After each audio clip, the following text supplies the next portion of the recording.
All right, everybody, away we go. Welcome to tonight's call. It is Wednesday, November 26th. And if you're in the States listening to this, it is the night before Thanksgiving. I know I'm going to have a small crowd here because you can see who the grinders are when the holidays come around, right? So, oops, let me. Sorry, gang. I didn't realize that I had not started all that stuff. So let me just say that again. Wednesday, November 26th of 2025. This is the Profitable Real Estate Agent Plan. And the subject tonight is week six's Who's Your Avatar? And I'll get into that. And I appreciate you all on the night before Thanksgiving. I'm grateful and thankful for all of you that show up to these live because it makes it easier than talking into an echo chamber. So thanks for the effort. I promise, though, tonight, because it is the night before Thanksgiving, I'll try to stay right on track. And if not, finish a little bit early. Easy subject for me because it dovetails off of last week, but it is a very, very important one for me, something that I learned over time here. And it's really, really important, right? So just as a summary, because we will find ourselves halfway through the course already, if you can believe that. Let me see. I should be sharing. You should see the 12 steps here. And let me just explain where we've been, where we will be tonight, and how we will finish the second day. Okay. You're not seeing it? Okay. Anybody else seeing it on the screen?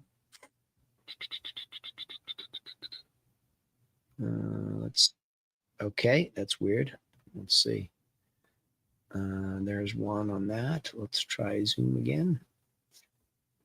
Let me shut a window here. Okay, yeah, it didn't take. Sorry about that. Okay, say when. Yeah? Yes? Oh, thank you. Okay, let me just slide that over. So the reason for this course, I remind you all every week, is that it's extremely important for me to pattern interrupt you and have you think strategically, not tactically. And what that means is that most people come into the real estate business and they think very tactically, meaning I'm going to go out and tactically get some leads. I'm going to tactically say some sort of a script.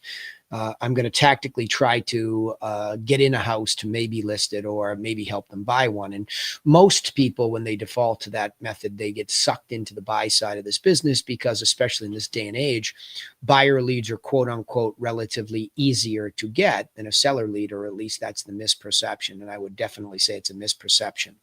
So to that end, where I'm trying to get you think strategically, we have to slow the whole process down and get up above the business. And we did that in the first week, where I explained how the book, The E-Myth by Michael Gerber, really affected my understanding of what a small business strategy framework should be like. So this Realty Classroom Griffin model that's been built, especially since, I would say earnestly since 2012, and in the last 4 years, it's really had some polish put on it, and it's become very effective for me because I am the crash test dummy for this. I still do this every day. And so I'm not pontificating from a theoretical spot. I am actually telling you what works in the field. But I started with these strategies in theory. And then in each section, I would try to build a tactic underneath a section, not just tactically trying to do all of it with just calling somebody and trying to muscle them, but rather thinking about the business like an assembly line. And I talked about how that really, for me, came in three forms from Michael Gerber's body of work. One was a vision for what the business was supposed to be doing and who I would need to become myself to be successful. That was all the visionary or entrepreneurial stuff in Gerber's book. The next stuff I realized was there was a very missing management layer, the layer of managed strategic plans. So one for marketing that leads to conversion, moving a contact from lead to prospect to client, then getting through a closing process in a very separate crossing of the T's, dotting of the I's methodology, and then ultimately bringing people into this past client family that really is supposed to be the driving engine for growth over time, only to find out that most of us don't do anything intentionally. And then once you do all that, then you can get down to very tactical ways that you would, for example, buy certain leads, write certain scripts, say certain things, offer certain information products, etc. So the model was explained in week one. But before we could even get after that model, we have to remember that we did say it's a business. We do have to realize that each of us individually are running a business. And that's all of you, by the way. You don't have to be a broker owner to be running a business. You have to be an independent contractor. As an agent, you're running a business and you're responsible for that. And obviously, if you're in my world in some form or fashion, it's my job to protect you, to help you to understand a framework within which anybody can be successful. So we need a North Star. And that North Star, I say, the gross commission income North Star, and I taught you how in week 2, how to set that. That is the replacement for the gross income you could make in a part-time job. Because I'm going to assume that most people, when they come into this business, make money some other way, because they would be very naive if they thought they could just leave a job, come into a business and build it overnight. It just doesn't work like that. So my assumption when I do this is that you're looking at, say, an alternative. And I use in week 2 the methodology of saying, listen, if you went out to Whole Foods or Starbucks, I think of myself, I like those 2 brands. I would try to go get a part-time job there if I needed one for 15 hours. I figured maybe I could squeeze $20 an hour. They'd make me work 15 hours a week, at least in that part-time job. And I'd probably have to work about 44 weeks in a year.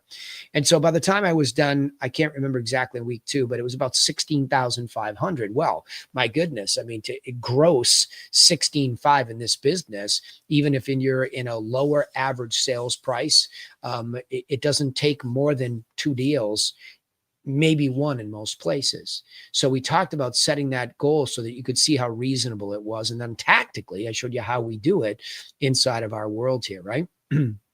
But week number three, and I juxtaposed them this week, this round, I made a mistake, but I would tell you, I really probably should start to put mindset number 2, and I might do that next time, because what I realized even this week in coaching is how hard it is for all of you to get yourselves to do this stuff.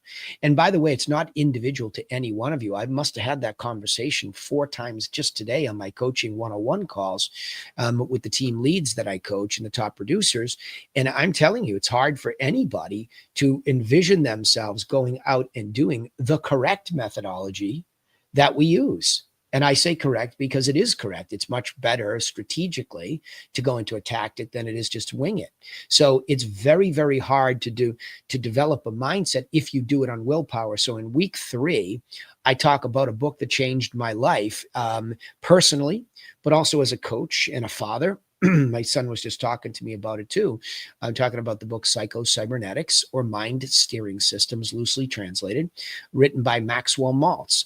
It is a transformational book if you will take it and you will apply it to you becoming a successful small business person in real estate. Powerful, powerful section in this course. Number 4, we talk about really once you start to do all that, okay, now we better get down into that strategic planning stuff. And that starts with content marketing. Not the silliness that you might think content marketing is all about, going out there and, just running through a house and saying something. Not that that's silly, but some of the other nonsense you see online is that has nothing to do with real estate, but yet not even thinking, where is that content going? What custom target audience are you hoping to get in front of? And how is that going to help you fulfill the business vision of getting some listings that help you achieve that North Star? Well, the truth is it's not. Unless you think about the content and the quality of the content. And in our case, I taught you in week 4 that that's all about a newsletter, a statistical information, so that in the base of what you do from a marketing standpoint as an agent, most people, when they find out you are an agent or you introduce yourself, they're going to ask you what? How's the market? And if you don't have a piece of content that you're creating once a month, you can't answer that. You're winging it. You're guessing. But if you follow our methodology, or you're already in the Griffin loop or the TRC loop, you have a formula within which that gets produced automatically once a month, and it tells you how the market is, and that's the piece of content that you put forward. So social media turns out to just be a platform upon which you put your core content. And if you're really high level, you know that that's supposed to be on a website and then pushed out that way, right? So there's a lot to be learned about content marketing, and we talked about that in week 4. Last week, we talked about getting deep down into, okay, once you have the basic newsletter, you're still going to have to convince a seller / and a buyer, but especially a seller, you're going to have to convince them to do business with you above and beyond all other options. And I taught you very clearly how a rookie brand new to the business could compete with a veteran today, not someday. Because if you understand that that one piece of content, the market update, leads to other pieces of content, which you're messing with anyway, pictures and details of properties that sold. And in our case, we teach you and give you a 7-step plan for sellers and a 6-step plan for buyers. So we talked about that last week. But here's the rub. This doesn't land with everybody just because it's so well thought out. I mean, think about what we've been through in 5 weeks so far. It's extremely specific. It's extremely strategic. So the logical brain would get excited and say, oh, that's going to work just great for me. However, what you'll find through experience is it doesn't land with everybody. You could have a great newsletter. You can use that as a foundational piece of your unique selling proposition package that we teach you how to make. And we did last week, right? We could put that all together and you could go out there and you could even use the scripts to talk to people and it will fall flat. And that's because you have to understand that in this business model, you are going to have to define ideal client. Okay. That's what you're going to have to identify. Where are you going to land?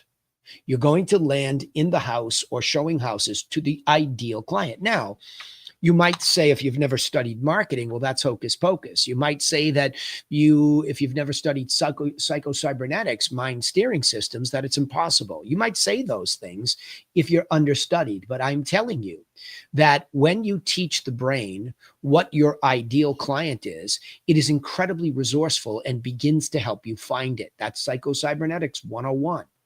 So you have to really understand that this is a real true marketing exercise that's rooted in psychology for you first.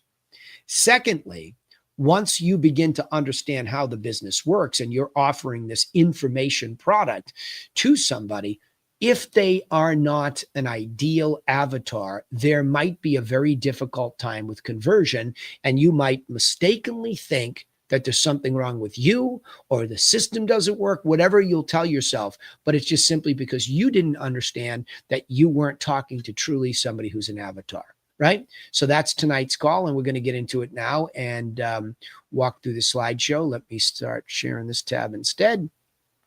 So I'll go through this, and again, relatively easy topic to teach. So have your questions ready when we're done with this, and we'll try, because it's the night before Thanksgiving, we'll try to move through it swiftly, okay? All right, so who's your avatar is the question. A marketing avatar is a fictional representation of your ideal customer. See, that's where the animal brain begins to fight back, and it says, see, I told you, this is just all made up. Fiction is made up, right? Yes, correct, because you're not even in the field yet. You're not even in the business yet, so of course it's fictional. A business plan, I'll argue, is fictional until it goes to work, and then it gets refined by reality. So there's a leapfrog. And I was talking about this today. Like I said, I can't tell you how many smart people I coach, including on this call each week and many others, that just haven't really made the leap from understanding what this does. They've heard other people have success with it, but they haven't made that leap yet to reality. So there is a time to jump off the dock, right? It is a detailed description of a hypothetical customer that represents what your target audience. So it's okay to have a target. In fact, it's necessary. For example, in week 2, when we talk about setting that North Star financially, that's a very clear target. And if you read, and when you read or study psycho-cybernetics, you realized mind steering systems are not straight lines. We don't just set a goal and we go straight in that direction. It's similar to a plane. If you actually took a plane from, let's just say, here to New York City, you think, oh, that's a short drive. It's a straight line. They go up, they follow the line once they get on course, and that's it. Well, of course, that's not how it works. The wind blows it side to side. The air pockets bounce it up and down. So what it's doing along the way is it's making course corrections. And that's what we're beginning to do when we approach a target. We're always making an adjustment to arrive at that target. There is no perfect straight line. However, the clearer the target or the landing spot is, this ideal hypothetical landing spot, the easier it is for your subconscious to adjust your plan change the tactics even in real time like a plane, and keep you on track to the target. Very important to realize this is reality. This is the way our brains work. This is the way business works. Without a target, you are aimless and you are winging it, and you are following a plan that just simply says on one page, HOPE, you hope. You hope something good happens, and hope has never been a plan. So an avatar helps you understand your audience's needs, wants, and desires. So when we get into some of the scripting tonight and really understanding that, I'll talk about it. I'm not going to go too far into scripting because that has its own night and its own section in this course. However, I do want you to understand, and I will get anecdotal. I will tell you stories about what I think is ideal for me. And I understand their needs and their wants and desires. And in fact, I'll give you a very good story tonight about one gentleman that we're going through the closing process with. And it's been a lot of work, but all of a sudden, because I understood what he really wanted was just attention. Like a child, he wanted TIME. That's what he wanted. He wanted to be involved in this process, okay? So by knowing your avatar, you can create more targeted and effective marketing strategies, right? That's what you can do. Your effective marketing strategies are exactly that, because think about what we taught last week with this unique selling proposition. The marketing strategy is to make something physical, not digital first. We use digital as a supplementary marketing tool only in this system. Our primary marketing tools are all physical. They're printed materials. That's what they are. And the reason why they're more effective than digital, number one, they have a much higher probability of being consumed because they're physically there and they don't disappear and get buried in spam or get buried behind all the next round of emails or messages that come through. But also, we are kinesthetic human beings, not replaced yet by AI. So we want to have physical experiences. Just think about when you've ordered something online and it was delivered to the front door. I call it the Amazon fulfillment moment. Well, that's a dopamine hit. I mean, I just ordered some t-shirts and they came in this beautiful, blue bag, and the experience of ripping it open and then seeing them and all the, the plastic bags they were in. It's the reason why I keep ordering from this company. And so it's a very kinesthetic, personalized experience that's effective. And that's all marketing. All of this is marketing, right? The offer, the fulfillment, the digital representation online, all of that is effective when understood if the audience is targeted. I will tell you one thing, that I don't use Instagram for business. I just use it for personal stories. But man, do they target me extremely well. I buy a lot of my clothing pieces off of Instagram because once they put in front of me whatever it was that I had stopped on or searched, their algorithm is really, really good. So again, I wish we had such an easy way about us to deliver the exact, listings to people in that experience, but it's not really where people experience it, because you're not going to really buy a house online. You're not. It happens once in a blue moon. Sure, it's not a zero, but you're not. So unfortunately, it's not perfectly translatable, which is why we go back to making it physical, right? So by knowing that avatar and what they really want, these products have been designed to give it to them. That control feeling of information as they think about going into the largest single financial and emotional transaction they'll ever make. So to create an effective avatar, you need to know your audience's demographics, psychographics, and behaviors. I'm going to talk definitely about demographics and psychographics. I found out that is hugely important to me, and it translates into the way we write our scripts, but I will talk to you about it tonight. So you can gather information about your audience through surveys, social media, and the market. And again, I think in our business, one of the best ways to learn about your audience is just to observe them. I more highly recommend door knocking with the information product to get to know immediately what these people actually are thinking, what they want, what they desire, how they react to you. And we have developed a gift-giving mentality that brings their angst down, and so that very quickly you can learn on somebody's doorstep literally tomorrow. Now, the step away from that would be telemarketing. If you get a bunch of telephone numbers and you call expireds and for sale by owners, for example, which are hiding in plain sight, you already pay for the expireds in your MLS feed, and the FISBOs are hiding on free sites. So I would say you could pick up the phone and you could read our scripts and make the offer to them, and you're going to learn from their reactions. So learning their psychology is as easy as taking the action steps in the context of this. And the demographics are really simple because you're just choosing where they live and at what dollar value. That's how easy this begins to get in a very fundamental way. So the survey, sure, and the social media, sort of, I would say it's more the marketplace for us. And a straight line is always the fastest path. So like I said, the straightest line, and it's always funny how the battle between the animal brain and the thriving brain, which is more strategic, that battle is strong. I will repeat, I can't believe myself as a coach since really I started coaching informally in about 2003 and formally getting paid to do it at another company in 2006. So I've been at this nearly 20 years, and I'm stunned today as I sit here how strong the animal brain is. And that's why a lot of people are just average achievers in this business or beyond, because that thermostatic effect chokes you. It says, no, you can survive sleeping at night at 62. You're just fine. Pull up the blankets. And that's so powerful that the mind steering systems or psycho-cybernetics will find you somehow miraculously just enough of a living.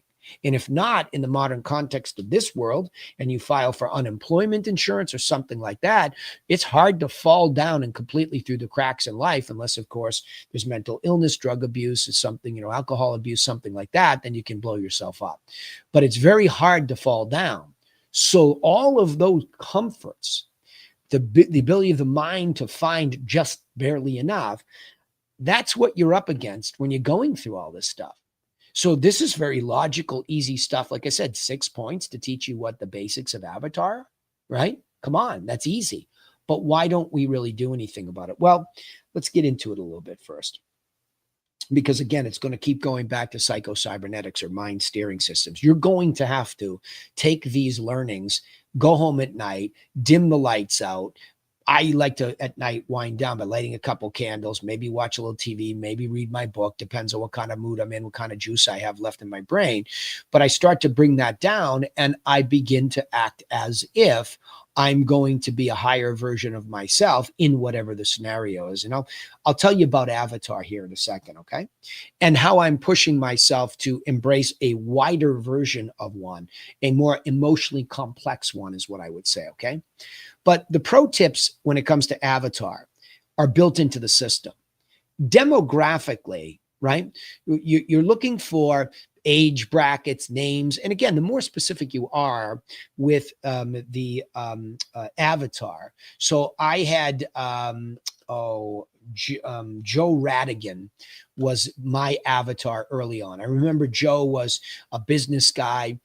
He came to me for some specific help in buying a property. He was coming from Florida and he was just all business and it was great.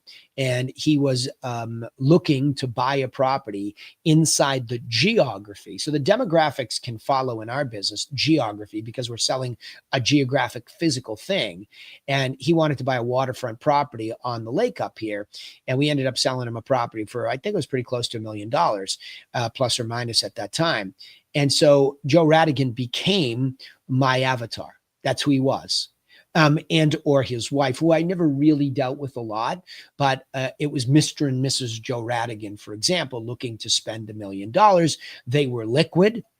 Financing wasn't a problem, and they appreciated my professional methodology. And that was him.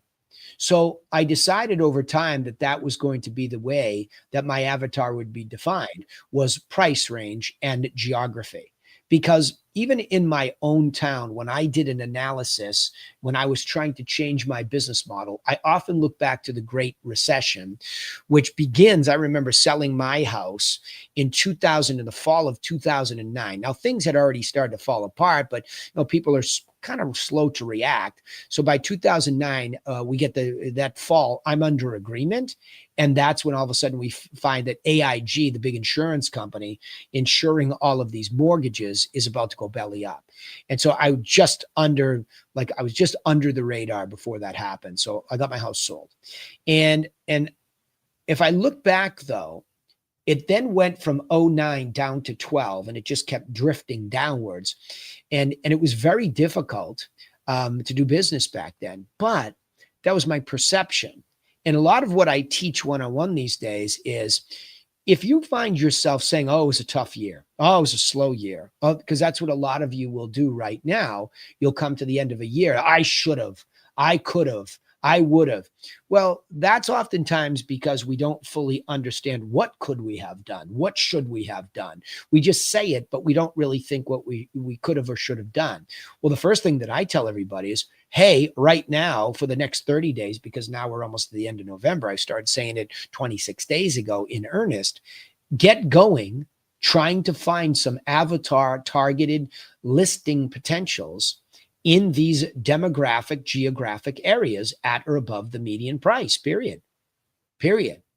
And then get out there with our scripting and try to figure out their psychographics to see if they match. See, it's easy to find that FSBO, that expired at the median price or above in the geographies within which you really want to do business. By the way, I'll go back to my analysis I did in 2012 was the first time I really got strategic. And I went in there and I looked at what had sold in the year of 2012, which was the bottom. It took about 3 years for us to bottom. And I was shocked. There were 50 houses that sold over $1 million in my own town. I was stunned.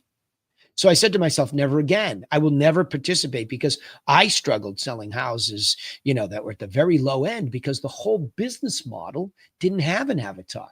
Its avatar was, I'll sell anything. And that's just silly, non-strategic, tactical. You're looking for number of transactions. And when you do that, when you just start tactically and going after a number of transactions, it's a strange phenomenon, but you get pulled to the very left of the median, way down lower, because you're trying to do volume. And a lot of the people that you would skim off the internet or off a classified ad in the newspaper where we started are low end, because that's the way they consume.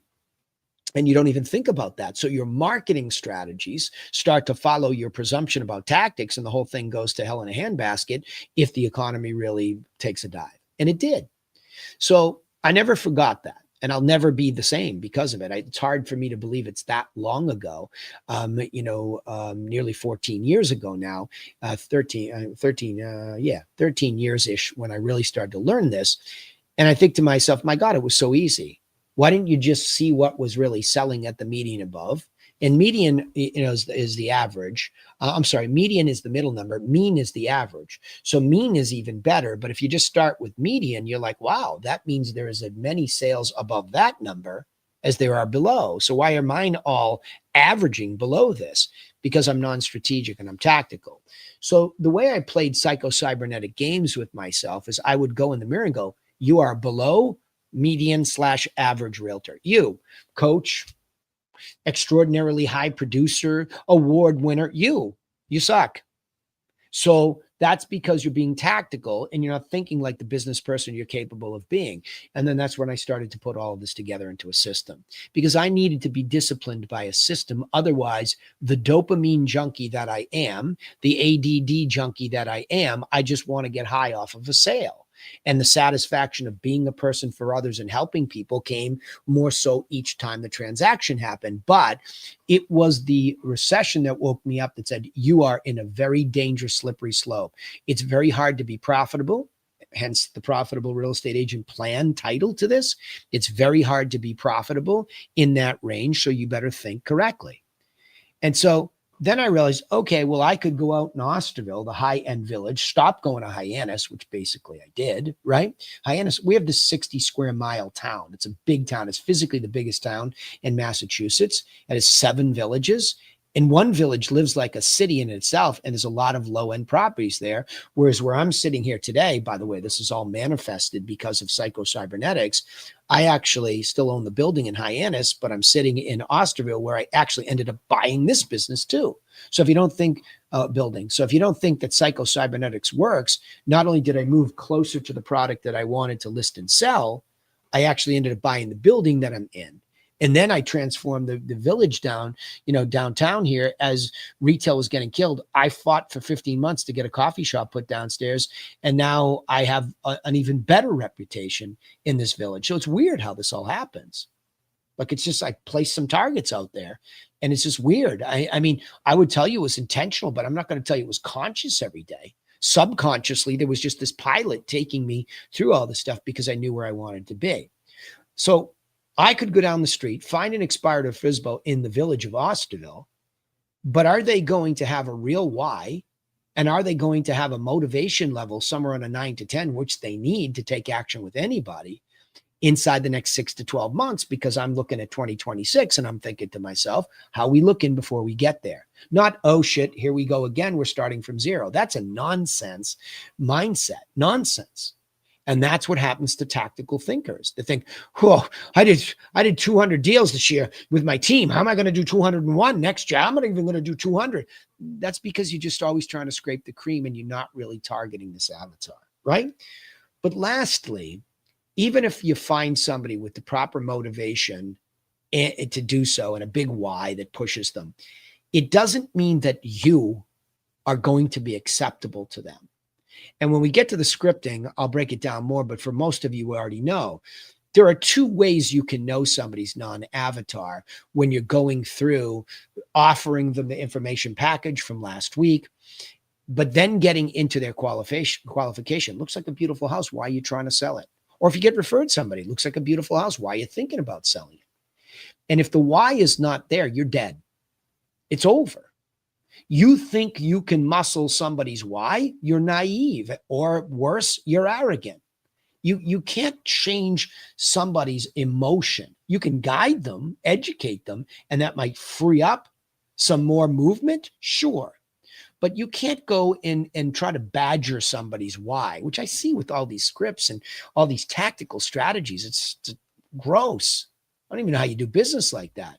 So the idea is, once you find them, you do have to figure out really why, how motivated, and then to see if they're accepting of you. Now, there's two main reasons why somebody would shut you down, even like, let's take an expired, even though they just did this and it failed. There are two reasons why you, with this great package of information and meeting somebody with timing and, a why and timing motivation, right? You could still get rejected. One, because they're committed to a real estate agent. I think the most disgusting thing in this business is this mentality of scarcity that they teach, like, well, are you open to a second opinion? What second opinion? I don't even know what that means. And we used to say it too. I don't even know what that means anymore. It sounds so ridiculous. That means, can I cheat this deal away from somebody else? All you have to really do to make sure that they're with that agent, are you committed to using that agent? Yes, I am. Great, no problem. I don't want to interfere with that. It's over. It's non-avatar. Instantly. Again, if they didn't have a why or a 9 to 10 sometime in the reasonable future, I try to bracket you 12 months and in maximum, preferably 6 months and in. But I'm telling you the why, the motivation has to be there. But once you make that offer, it has to be accepted. That physical initial package has to be effective. And by the way, when I teach this methodology, it's strange in that a lot of people think that that's the holy grail, that you got a yes to the package. Well, that's absurd. You just tried to get this benevolent Trojan horse, this Amazon fulfillment moment to happen in their house on your behalf. So you get some, a gratitude for that. The law of reciprocity kicks in and you're in a spot where you have that lane and that advantage over the competition, only so that you can get in the house next yourself and give some more free insights, so that what you're doing by giving information and then giving insight, you are creating a unique lane within which you can compete. But it has to follow up. And that's where we get into in this course, prospect follow-ups. But all of this goes back to the beginning. And I try to teach this. It's hard to teach. People don't want to listen to all of the points. But if you don't go and create a prospect based on avatar parameters or ideal parameters, you are inevitably setting yourself up for a problem out front. Doesn't mean that you won't get through it all the time, but you will make for some very difficult business. And if you think there are not enough perfect avatar people, you'd be wrong. But I am going to get into this next. Okay. I'm going to stop the slides there. And I want to talk a little bit about this anecdote, because I think what I've done, and I want you to know that I always push myself to a higher level and ask myself, am I the problem in a deal? Could I have done something differently? How could I have done this better? So I have a repeat client, and this wouldn't be the first person that I've dealt with in the last 24 months that I knew was slipping cognitively. I had the painful experience of going through watching somebody in my family suffer from Lewy body dementia. I've seen people close to my family outside suffer from the same. So in this business, you deal with a lot of elderly people that are downsizing, and you see it. So I recognized it very early when I went to do this second property with a past client. And it was difficult because he has a background as a builder and a very successful one. He's an older guy now, and you can see he's trying to liquidate some stuff. And I think he's probably, trying to make a final move down to Florida. And he was difficult, right? Because I could see that we would have these conversations where he wouldn't remember. And in that frustrated moment, people with early onset of dementia can be very aggressive. And so he would be aggressive or short with us. And I think it was just out of frustration. But when you're tired and you're having a long week yourself, it's difficult. And I could tell that Laura, who's my right-hand person, chief operating officer, as well as my own client care manager, she was getting worn out too. And she's a fiery redhead. So she made a couple of comments that, like, he had said something nasty and he was pushing back. And I said, okay, well, let me get a little bit more personally involved in this. I'll call him more regularly. So, but I was also getting a little bit worn out, and I was getting frustrated because it was getting difficult to sell the property. Well, when you execute a plan, it's uncanny that wonderful things can happen. On the very last day of the current listing term, before they went to Florida until May, I sold it. I was in an open house. Somebody walked in, not with their agents, but their agent had driven by it before. They walked in and I sold it. And it was a good number. But I knew there was a lot of, it was going to be tricky with him because he was going to still have to do his septic test, which he had kept telling me and procrastinating. We knew there was going to be a lot of septic upgrades, but he's a very proud guy because he built this thing hand stitched. Let's put it that way. Okay. This place is hand stitched. He's very proud. He comes from a tech background. Everything was energy efficient. He worked with people at MIT working on energy efficiency back in the day. So a very proud guy about this whole thing. And we struggled to try to get him to do certain things. Furthermore, he's wildly frugal.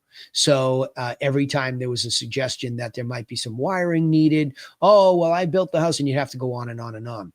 So I made a decision because Laura felt that he wasn't Avatar. And like, oh, not this again. And he broke her and nearly me. And I said, okay, let's see what this is. Is he Avatar? Let's think about this. One, he does have a median priced house. He's right in there, 837. On Cape Cod, we fluctuated from like 777 up into the eights. So he's right there. He's right down the middle of the road. For my business model, am I making my 2.5%? Yes, that's there on the listing side. Good, check.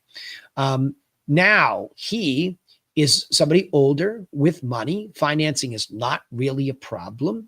And he did accept all my information, but he was having a hard time digesting it. And his wife is wonderfully organized and smart and younger than him, but definitely defers to him. So from time to time, as long as I knew I could be on the right page with her and she could get the information, then I would be there.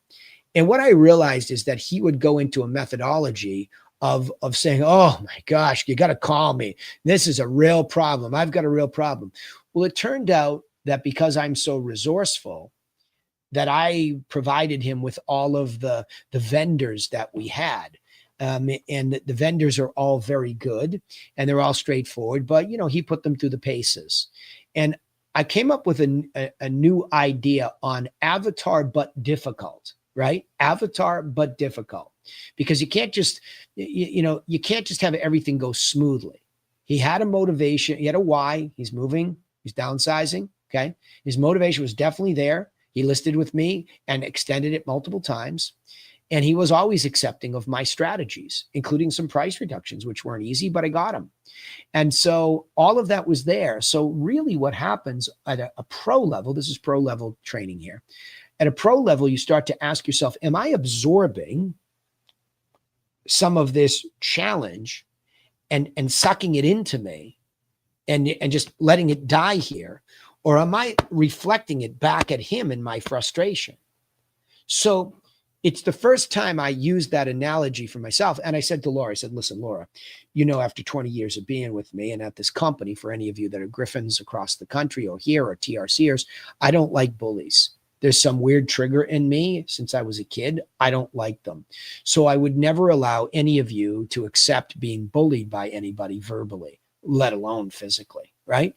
But verbally. And so Laura said to me, she said, there's something in the way he talks to me that just ignited my soul. And she's very passionate the way she speaks. I said, I hear you. And I have your back. However, let me pose what I posed to myself.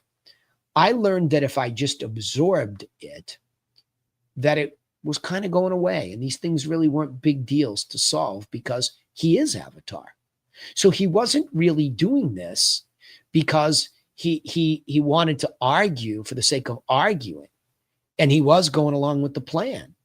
So I found out that really what he just wanted, what he desired, remember when we were doing the slideshow, what he needed, what he desired, what he wanted was me to talk to him and talk him through it. And what I found is the minute I made that decision to begin to absorb and talk him through each stage, yes, sometimes I had to lean in. He's feisty. So, the septic system, listen, and my voice would get higher. Listen to my stories. I had to put in 2 grease traps and a septic system. And when I sold my own house, it cost me 20 grand. You might just have to. So I would raise my voice to lean in. And then all of a sudden, the other end of the line, he said, you're right. So I'm not saying absorbing meant getting run over by the Avatar. I just meant being truthful with him, having conversations where I have strong opinions on how to lead him through this. I'm the captain of the ship. You hired me to be the captain of the ship. Listen to me. And I just kept going. Now, I've been at this a long time, so I think I know when I can lean in and when I have to pull back. And tonight, I already knew, because I stay way out in front of emotional Avatar folks, by doing the homework. So I had spoken to I orchestrated the whole thing behind the scenes, which he probably doesn't really know what we did. My team's awesome too, by the way. My closing coordinator, my new one, she's fanatically organized. My wife, Laura, everybody. They're all so good. So I'm not going me. I'm just telling you what I did to be prepared for the moments he needed me. Is that I had talked to the septic company. I was very clear of what could be, couldn't. It was dicey. I'm like, oh my gosh, I'm hoping you don't dig up this hole and you find a broken component. Maybe it just does need these risers. They're called. They put them on the top of a septic system to get that closer to the ground so they can be tested easier, etc. So it turns out that they tested it and they fixed it all today for $2,400 versus 30 grand, right? He also had smoke detectors and things that weren't done. And we know that the Falmouth, Massachusetts fire inspector is a fanatical hard ass. And we knew that could be a problem. So I had my electrician go out, and we have a pre-inspector who we paid, Griffin Realty Group paid, so that the deal didn't blow up. So we did a whole bunch of things, absorbed this. And he called me 3 times today. I've had a kind of a long week with a personal family thing on Monday. So I was playing catch up. And I knew these things were done. So I kind of put it to the end of the day. I was going to call him back, but he called me for the 3rd time. So I took the call. And he said, I just want to catch you up. I said, sure, go ahead. Tell me what happened. And all the while knowing. And he went through it. He did a little bitching and complaining about the cost. I said, well, the great news is $2,400 is not 30 grand. You're right. Right. Great. Great. All right. Well, happy Thanksgiving. Right. And before that, he said, you know, in one of those moments like this, he said, this is why you're better than all these other realtors. So it's just amazing that when you will absorb some of the emotion, very difficult to do, you think that would be depleting. And it can be. And this is what I was teaching Laura. It can be depleting if you're angry about it. But if you can look at that other human being and you can truly understand that we are in this service business and we are for other people, it's very easy to absorb some of that, what might feel like abuse. If you know generally that's a good person having a tough time. And that's another level in this business, because if I didn't do all of that, I am telling you, you can do the math, 837.5 times 2.5%. If I didn't do that, that revenue goes right out the door. And there's no guarantee he comes back in May and listen with me. So it's not a guarantee that I'm just, you know, foregoing revenue until the spring. It's a possibility it's gone. So these things need to be resolved in real time. But I'm telling you, understand it's an avatar. Understand that some of them are going to be so great, grease skids, nice and easy, wonderful. They're your favorite clients, but not if you want to be a top producer, a profitable real estate agent, not if you want to be that. You're going to deal with this stuff. In fact, I'm dealing with another one right now. I'm actually going to be doing 2 divorces back to back. And that's a different absorption.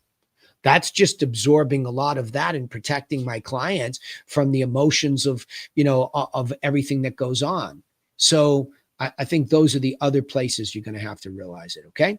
All right. So real important topic. The basics of Avatar, to repeat, are they own a median property at or above, right, in the geography within which you want to do business, and they will accept your information package and your subsequent follow-up. That's the base of an avatar. In addition to that, they are not committed to another agent, and they're not committed to it, and their plans haven't changed if they're an expired. I was going to say that, but that's really more particular to an expired listing, right? Their plans have changed. You're not going to change their mind. Okay. So those things are things to keep in mind. But the pro tip tonight was absorb the emotions of people. Danielle Gonzalez has done a brilliant job with one of her clients of absorbing his emotions. And I have had to talk to her through this situation, just like I've had to talk to Laura, because it is very easy when it's a male-female relationship and the male is talking downhill. But if you can ask yourself, is this malevolent, or is this just a person whose anxiety is the operating system of the moment? And can I rise up and solve that problem? Okay. All right. Questions for me tonight, and then we're going to call it a night. And you can ask me anything, by the way, or comment. I get the real bangers out here tonight, huh? Tommy with the thumbs up, Ben, Phil, Rowan. I'm good. You don't have to ask me questions every time. Sometimes these are just things to be digested, but I'm happy to answer some of that stuff. Go ahead, Phil. Did you want to say something? Okay, awesome. Shoot.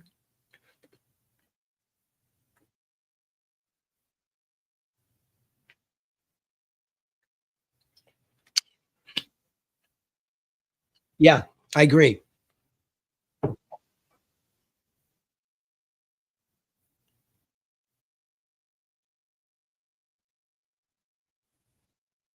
Yeah, there's no doubt about it. I mean, MLS, let's think about all the components of the business and which ones make you money. I would cheat to the ones that make me money all the time, right?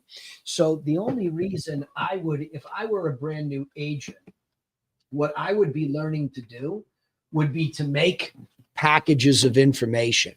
So if I broke one of these out, I would say to you, the only thing that I really care a lot about that comes out of MLS is, number one, the statistics. Now, we do this for you anyway, so you're fine, right? But the statistics come from MLS. But the other thing that you could learn to do is just search, right? just learn the search functions. Don't try to get too complicated. Pick an expired listing and just start to think, okay, what would it look like for me to go into MLS and search for properties that sold around that one that expired? And what do the pictures and details look like if I were to print out each of those, top 5 listings? I think those two things, Rowan, those two things are the most important usages of MLS, other than when you get your own listing and you enter it in there. Other than that, I wouldn't get too caught up in MLS, right? Because it's so much information, but you have to realize, yeah, way too much. You have to remember, all that we need is this. Because if I go up to a seller's door and I door knock and I want to give them some information, it's this. That's it, right? I don't need more than that. So don't get caught up in, don't get overwhelmed by MLS. Just stay in what matters, right?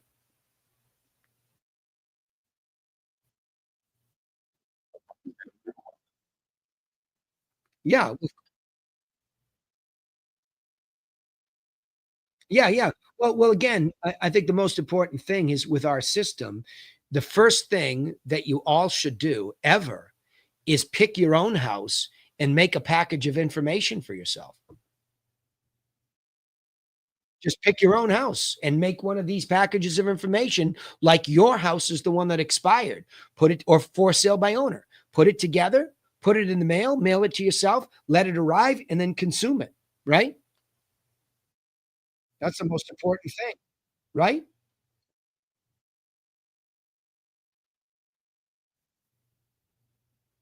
Okay.